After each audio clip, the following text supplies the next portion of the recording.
लाडकी बहीण योजनेचे फॉर्म पुरुषांनी कसे भरले, कॉन्ट्रॅक्ट कुणाकडे, एसआयटी ईडीकडून चौकशी करा, निवडणुकीच्या आधी घाईघाईनं जास्त फॉर्म भरून घेतले, खासदार सुप्रिया सुळेंचा आरोप। लाडकी बहीण योजनेचा लाभ पुरुषांनी घेतला, 14,000 पुरुषांनी लाडकी बहीण योजनेचा लाभ घेतला, मंत्री हसन मुश्रीफ यांचं वक्तव्य। ठाकरेंच्या शिवसैनिकांनी मातोश्रीवर उद्धव ठाकरे यांचा वाढदिवस साजरा केला। उद्धव ठाकरे यांनी मध्यरात्री केक कापत वाढदिवस साजरा करण्यात आला। तर आदित्य ठाकरे, आमदार अनिल परब आणि पदाधिकाऱ्यांची मोठी उपस्थिती होती।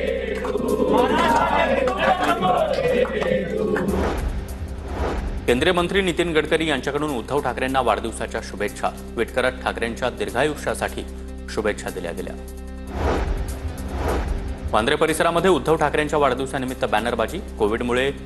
कोविडमध्ये कुटुंब प्रमुख मुख्यमंत्री लाभला, बॅनरवर आशय।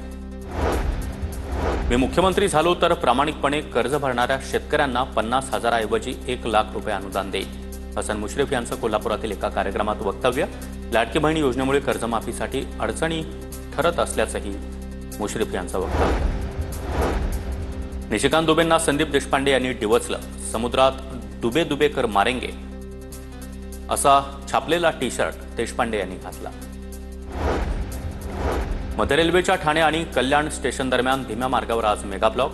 सकाळी 11 ते दुपारी 4 वाजेपर्यंत ब्लॉक घेण्यात येणार। या दरम्यान कोपर आणि ठाकुर्ली स्थानकामध्ये लोकल थांबणार नाही। हार्बर मार्गावरील वाशी ते पनवेल दरम्यान आज 5 तासांचा मेगा ब्लॉक। सकाळी 11 ते 4 वाजेपर्यंत ब्लॉक असणार। सीएसएमटी ते वाशी दरम्यान विशेष लोकलची सुविधा।